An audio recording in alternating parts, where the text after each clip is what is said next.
Hello viewers, welcome to iDream media. పేదరికం ప్రతిభకు అడ్డు కాదని నిరూపించాడు విజయనగరం జిల్లాకి చెందినటువంటి పవన్ అనే యువకుడు. చిన్నప్పటి నుండి కూడా ఎన్నో ఒడిదుడుకులు తన్ని కృంగదీశాయి. ఎన్నో కష్టాలని ఎదుర్కొని ఇప్పుడు ఇన్కమ్ ట్యాక్స్ ఆఫీస్ లో ఒక మంచి కొలువు సాధించాడు.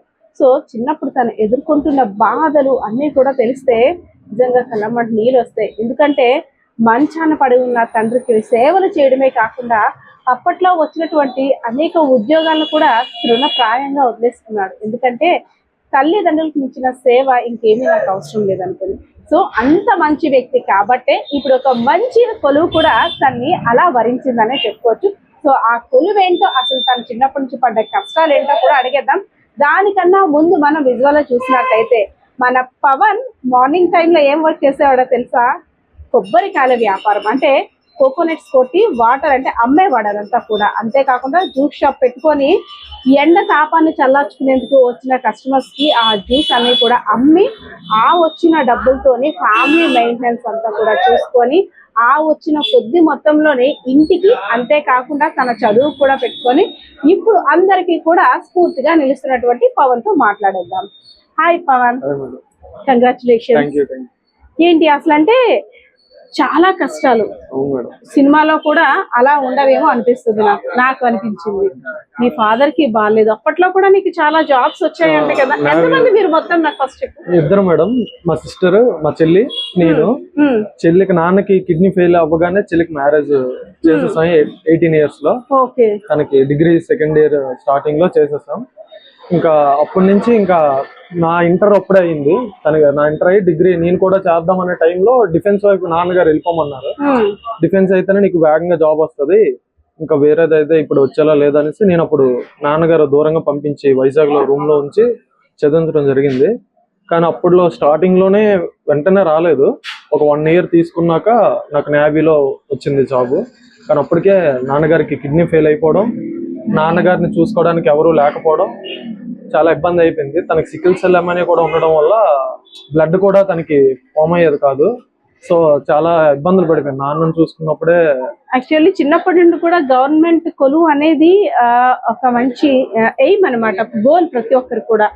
ఒకవైపు ఉద్యోగం, నువ్వు అనుకున్న ఉద్యోగం, ఇంకోవైపు మీ ఫాదర్ అనారోగ్యం. అసలు అంటే అనుకున్న ఉద్యోగం వచ్చిందని ఒకవైపు, నా తండ్రి అసలు ఆ టైం ఎలా హ్యాండిల్ చేస్తావు నాన్న? నేనైతే చాలా బాధపడ్డానండి. మా అమ్మగారు, నేను, మా బావ, మా చెల్లి అందరం నాన్నగారు లేరు, నా సక్సెస్ చూడలేదనే ఇంకా ఎక్కువగా బాధపడ్డాం. కానీ ఆయన ఎక్కడున్నా నాతోనే ఉంటాడు. లిటరల్లీ తను ఇప్పుడు నాతోనే ఉంటాడని నేను అనుకుంటాను. రిపేర్ అయినప్పుడు కూడా ఫాదర్ చిన్నప్పుడు చాలా ముద్దుగా చూసుకునేవారు కదా. చాలా. ఇప్పుడు ఉంటే సక్సెస్ ని ఆయన అంటే ఆయన చాలా గర్వంగా ఫీల్ అయ్యారు. చాలా ప్రౌడ్ గా. చిన్నప్పటి నుంచి కూడా చాలా కష్టాలు అంటే కదా. పేదవాళ్ళైనా నన్ను ఎప్పుడు మంచి స్కూల్లోనే జాయిన్ చేయడం, తనకు ఎర్నింగ్స్ ఉన్న సెయింట్ జోసెఫ్ లోనే చదివించారు. అందరూ అనేవారు మన స్థాయి ఏంటి, అయినా నువ్వు మీ అబ్బాయిని ఎందుకు అంత పెద్ద స్కూల్లో జాయిన్ చేయడం ఏంటి అనేసి అగతాలు కూడా చేసేవారు. మీ కొడుకు ఏం సాధిస్తాడో చూస్తాం కదా అని. అయినా కూడా మా నాన్న అందరినీ ఎదిరించి తన సేవింగ్స్, ఆటో డ్రైవింగ్ సేవింగ్స్ తోనే నన్ను చదివించడం సెయింట్ జోసెఫ్ లో. చాలా అప్పుల పాలు అయిపోయారు. నాన్నగారిని నాన్నకి చాలా ఎక్కువ అయిపోయింది. ఇద్దరు అంత అమౌంట్ అంతగా చాలా ఎక్కువే, కానీ ఇంకా చాలా ఖర్చు పెట్టాం నాన్నగారికి. అయితే నాన్న కావాలనేసే అసలు పోయినా పర్లేదు, నాన్న ఉండాలనే ట్రై చేసాం. చివరికి నాన్న దక్కలేదు. తనకున్న జెనెటిక్ డిఫెక్ట్ వల్ల ఇంకా కష్టం అని తేలిపోయింది. ఎడ్యుకేషన్ ఎలా సాగింది నాన్న అంటే అన్ని కూడా కష్టాలే. ఎక్కడ చూసినా పెద్ద దిక్కు ఉన్నటువంటి నాన్న లేరు. అదే విధంగా మీద అంటే కొబ్బరికాయ, అదే కోకోనట్స్ వ్యాపారం, కొబ్బరి బొండాల వ్యాపారం. నేనైతే అమ్మ ఉండాలి ఇక్కడ. నాన్నగారికి అది అయిన తర్వాత అయితే నేను ఎడ్యుకేషన్ ఆపేద్దాం అనేసి అనుకున్నాను. మరి నాకు అవ్వదు చదవడానికి, నాన్న నీటి తిప్పినప్పుడు అవుద్ది అన్నారు. మా బావగారు అండి బలవంతంగా నన్ను డిగ్రీ జాయిన్ చేశారు. నువ్వు జాయిన్ అవ్వు, చెయ్యు అనేసి మా బావగారే చెప్పారు. అప్పుడు ఎస్కే డిగ్రీ కాలేజ్ లో జాయిన్ అయ్యి సార్తో, ప్రిన్సిపల్ సార్తో, అక్కడ మా సార్ కూడా ఉన్నారు, తెలిసిన సార్, నేను పొజిషన్ ఇది, మా నాన్నగారికి ఎలాగంటే సరే అయితే ఎగ్జామ్స్ కి ల్యాబ్స్ కి అటెండ్ అవ్వ చాలు, మిగిలింది మేము చూసుకుంటాం, ఫైన్ కట్టేసి అనేసి అలా చేసి మాకు డిగ్రీ కూడా మంచిగా అయ్యేలా చేశారు. ఇన్ టైంలోనే నేను డిగ్రీ కూడా కంప్లీట్ చేశాను. నాన్న బ్యాక్లాగ్స్ ఏం లేకుండా ఇన్ టైమ్ లో 3 years లో మొత్తం కంప్లీట్ చేసుకున్నాను. అయితే నేను ఇందాక నుండి ఇన్కమ్ ట్యాక్స్ డిపార్ట్మెంట్ లో జాబ్ వచ్చింది అనేసి అన్నాను కదా, అసలు ఏంటి ఆ జాబ్ ఏంటి? Income tax department office superintendent madam. Office work నా డ్రీమ్ పోస్ట్ చెప్పాలంటే. అవునా? నేను అంటే అనుకోలేదు, నాకు వచ్చిన మార్క్స్ కి ఓకే level 4 level 5 వస్తుంది అనుకున్నా, కానీ level 6 వచ్చింది. ఆఫీస్ సూపరింటెండెంట్ ఒక ఆఫీస్ లో ఒక ఆఫీసర్ పోస్ట్ నా డ్రీమ్. ఇన్కమ్ ట్యాక్స్ డిపార్ట్మెంట్ లో ఇంకా ఇన్కమ్ ట్యాక్స్ ఇన్స్పెక్టర్ ఉండే, కానీ మన మార్క్స్ కొంచెం లాగ్ అయింది. నెక్స్ట్ అటెంప్ట్ లో దాన్ని కూడా సాధిస్తాను. ఎలా ఎలా అంటే ప్రిపరేషన్ అది ఎలా ఉండేది అసలు? అంటే ఎంత టైం ఎడ్యుకేషన్ కేటాయించేవాడివి? అసలు ఎన్ని సంవత్సరాలు పట్టింది? నేను మరి డిగ్రీ 2022లో కంప్లీట్ చేశాను మేడం. 2022లో కంప్లీట్ చేసిన తర్వాత మా నాన్నగారు 2022లోనే చనిపోయారు. ఇంకా నేను నా డిప్రెషన్ లో ఉండిపోయి ఊర్లోనే ఇంకా ఎటు వెళ్ళేవాడిని కాదు. మా బావగారే తీసుకొని వచ్చి, నువ్వు ఇలా చదివిన వాడివి ఇలా ఉండిపోతే ఎలా అనేసి తీసుకొని వచ్చి, మా బావగారు తీసుకొని వచ్చి అక్కడ శ్రీశ్రీలో జాయిన్ చేస్తానన్నారు. కానీ అప్పటికే టైం లేదు. ఎస్ఐ కానిస్టేబుల్ నోటిఫికేషన్ తీస్తారు డిసెంబర్ లో.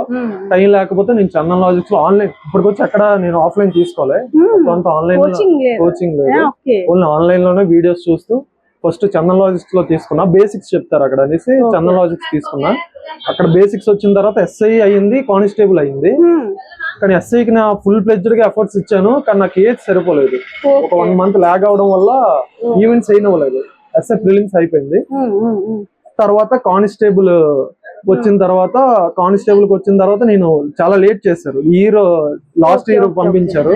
సో ఈ గ్యాప్ లో ఉండే వేస్ట్ కదా అనేసి నేను హైదరాబాద్ వెళ్ళిపోయాను. అక్కడికి వెళ్తే అప్పుడు కూడా 2 months ఉంది CGL కానీ 2024లో అనేటప్పటికి అక్కడ సార్ రాజ్ కుమార్ సార్ చాలా ఫేమస్ అక్కడ ఎవరెస్ట్ అనేటప్పటికి ఇంకా నేను వెంటనే ఆన్లైనే తీసుకున్నాను. అక్కడ కూడా ఆన్లైనే తీసుకొని ఫస్ట్ అటెంప్ట్ లోనే మెయిన్స్ వరకు వెళ్ళాను, కానీ లాస్ట్ టైం క్రాక్ చేయలేకపోయాను.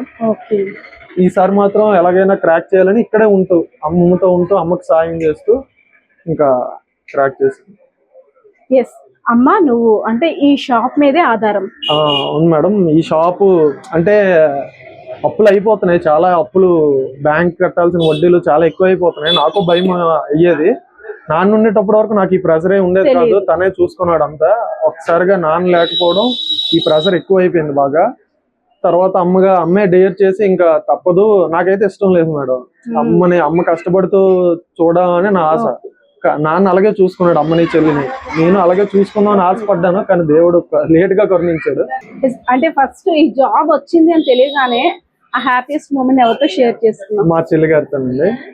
తనే ఎక్కువగా మా నాన్నగారిని మా చెల్లిలోనే చూసుకుంటాను నేను.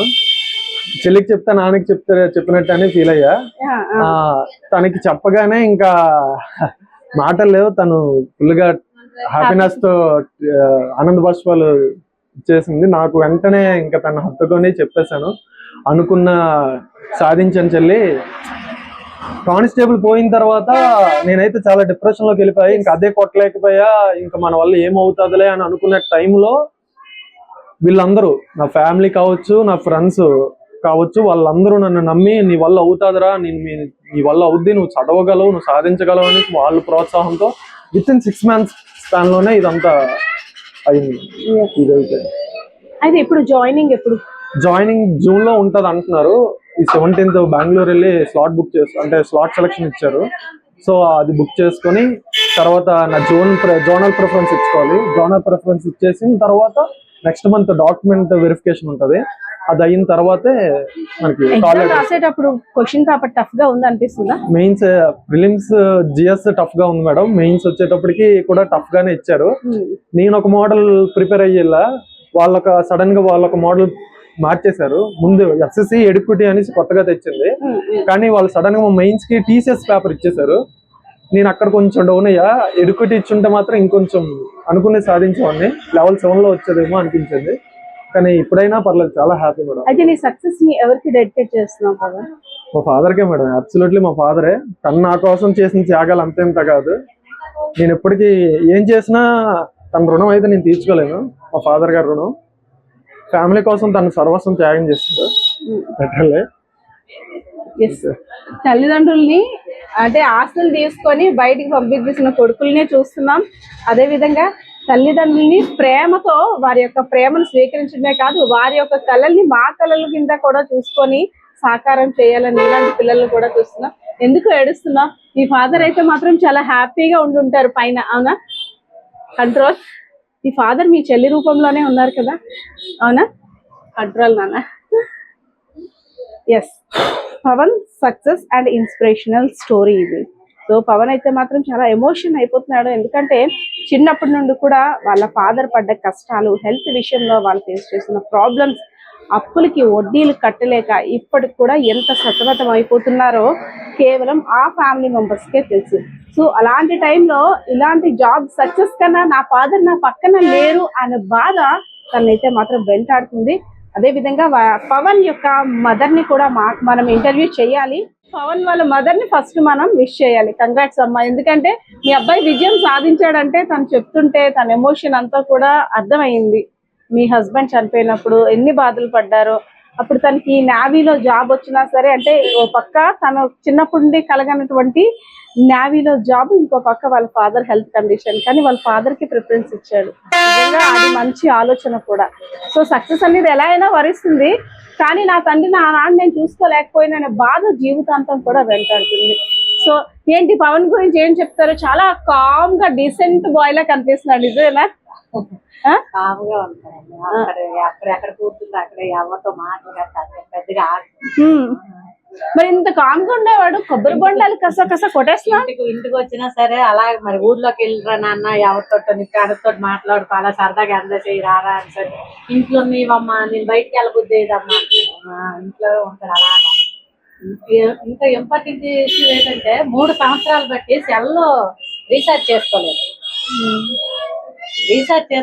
చేసుకోరా నాన్న, ఏ అవసరానికైనా నాకు నువ్వు ఫోన్ చేస్తావు కదంటే, లేదమ్మా నాకు ఏ రీఛార్జ్ వద్దు, ఎక్కడో ఏదో డేటా దొరికితే నేను వాడుకొని నీకు వాట్సాప్ కాల్ చేస్తాను తప్ప నాకు రీఛార్జ్ అయితే వద్దని సార్. 3 సంవత్సరాలు.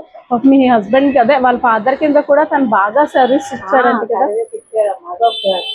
పట్టుకున్న ఫోటోలు కూడా తీసుకున్నారు. అలా చనిపోయే ముందు చెయ్యి వదలలేదమ్మా నా కొడుకు. అయితే ఇప్పుడు అలా కదా, అన్ని కష్టాలు పడ్డారు కదా, దేవుడు మీ వైపు దయించాడంటారా?